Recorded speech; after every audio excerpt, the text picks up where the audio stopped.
Hi hello అందరు ఎలా ఉన్నారు? బాగున్నారా? క్రేజీ జోష్ యూట్యూబ్ ఛానల్కు స్వాగతం. ఈ వీడియోలో రాఖీ పౌర్ణమి యొక్క గొప్పతనం గురించి, ప్రాముఖ్యత గురించి, అసలు శ్రావణ మాసంలో వచ్చే పౌర్ణమి రోజు ఎందుకు రాఖీ పౌర్ణమి జరుపుకుంటారు, రక్ష పండుగ ఎందుకు జరుపుకుంటారు అనేది తెలుసుకుందాము. చాలామంది క్రేజీ జోష్ యూట్యూబ్ ఛానల్ని సబ్స్క్రైబ్ చేసుకోకుండానే చూస్తున్నారు. ప్లీజ్ సబ్స్క్రైబ్ చేసుకోండి, అలాగే లైక్ చేయండి. మీరు ఇచ్చే లైక్ సపోర్టివ్గా ఉంటుంది, ఎంకరేజ్మెంట్గా ఉంటుంది. వీడియో మరింత షేర్ అయ్యే అవకాశం ఉంది. కొత్త ఛానల్ పైన మీ లవ్ అండ్ సపోర్ట్ ఎప్పుడు ఇలాగే ఉండాలండి. పురాణాల ప్రకారం దక్ష ప్రతాపతి రాజు శివునికి అత్యంత ప్రీతికరమైన భక్తుడండి. దక్ష ప్రతాపతి రాజు తన కుటుంబం, తన పరివారం శివుని పూజలు బాగా చేసేవారు, బాగా ఆరాధించేవారండి. కానీ కొన్ని కారణాల వల్ల దక్ష ప్రతాపతి రాజుకు శివునికి మధ్య యుద్ధం జరగడం జరిగింది. వారి మధ్య ద్వేషం పెరగడం జరిగింది. దానితో దక్ష ప్రతాపతి రాజు శివుని పూజించడం ఆపివేస్తాడు. ఎందుకో తెలుసుకున్నాం. దక్ష ప్రతాపతి రాజుకు 108 మంది కుమార్తెలండి. అందులో 26 మందిని చంద్రునికి ఇచ్చి వివాహం చేయడం జరిగింది. అవే కార్తెలండి. కానీ చంద్రునికి మాత్రం రోహిణి అంటేనే ఇష్టము. అది తెలుసుకున్న దక్ష ప్రతాపతి రాజు చంద్రుని క్షపించడం జరుగుతుంది. దానితో చంద్రుడు బాగా దుఃఖించి శివుని దగ్గరికి వెళ్ళి తన బాధను చెప్పుకోవడం జరుగుతుంది. దానికి శాపం విమోచనం శివుడు చేస్తాడు. అది తెలుసుకున్న దక్ష ప్రతాపతి రాజు శివుని మధ్య యుద్ధం జరిగి వాళ్ళ మధ్య ద్వేషం అనేది పెరిగి పూజించడం మానేస్తాడు.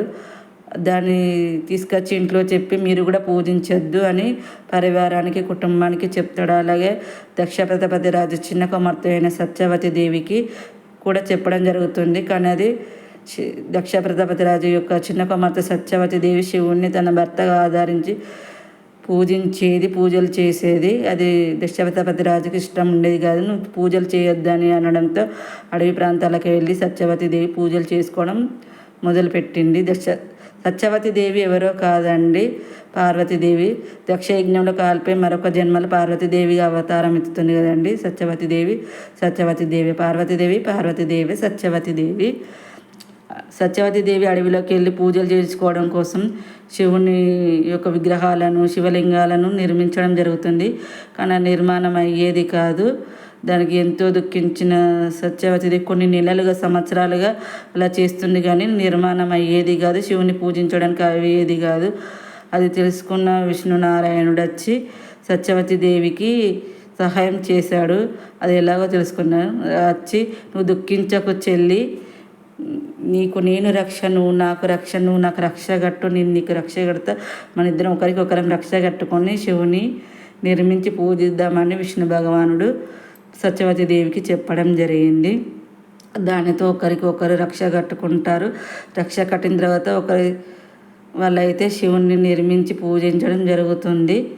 దాని పేరు మీదుగానే రక్షాబంధన్ అయితే రావడం జరుగుతుందండి. శ్రావణ మాసంలో వచ్చే పౌర్ణమి రోజు జరుపుకునే రక్షాబంధన్ మన పేరు మీద జరుపుకుంటారని విష్ణు భగవానుడు పార్వతీదేవి, అదే సత్యవతి దేవికి మాట ఇవ్వడం జరుగుతుందండి. దాని మూలంగానే రాఖీ పౌర్ణమి అయితే జరుపుకుంటారు. నాకు తెలిసిన చిన్న కథ అయితే చెప్పడం జరిగింది. పురాణాల ప్రకారం అయితే చాలా కథలే ఉన్నాయండి. మనమైతే ఇంత చిన్న కథతో సరిపెడదాము. ఇంకా చాలా కథలే ఉన్నాయి. పురుషోత్తముని కథ కూడా ఉంది. నీకు నేను రక్ష, నువ్వు నాకు రక్ష, మన ఇద్దరం ధర్మానికి రక్ష.